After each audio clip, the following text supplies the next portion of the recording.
আয় আল্লাহ, বাংলাদেশের দেশ নেত্রী বেগম খালেদা জিয়া অসুস্থ, উলামায়ে কেরামের মহাব্বতে উনি চলতেন, উলামায়ে কেরামদের ভালোবাসতেন, আল্লামা সাইদি রহিমাহুল্লাহকে অনেক ভালোবাসতেন।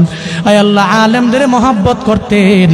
আপনার বান্দি মুমূর্ষু অবস্থায় আছে, আয় আল্লাহ, মনে হয় মরে যাবে এমন একটা হালাত। আয় আল্লাহ, এই ক্লান্তি লগ্নে ওনার বাঁচার বড় দরকার, আপনি হায়াতে তৈয়বা দান করে দেন আল্লাহ।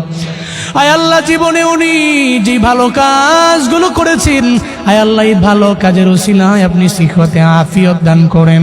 আয় আল্লাহ, সিহতে আফিয়ত আজলা কামেলা নসিব করে দেন আল্লাহ। আয় আল্লাহ, সারা দেশের মানুষেরা উনার জন্য দোয়া করে। কেন দোয়া করে? আয় আল্লাহ, ভালো মানুষের জন্য দোয়া করে। আয় আল্লাহ, যারা উলামায়ে কেরামকে মহাব্বত করেছে, আয় আল্লাহ, আলেমদেরকে প্রায়োরিটি দিয়েছেন।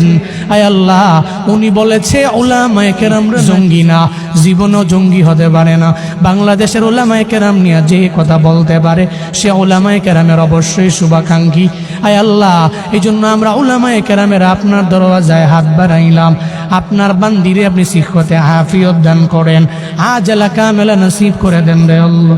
আর যদি বিদায় বেলা এসে যায়, আয় আল্লাহ, কালেমা পড়তে পড়তে, কালেমার সাথে ঈমানের সাথে আপনি মরণ নসিব করিয়েন রে আমার আল্লাহ।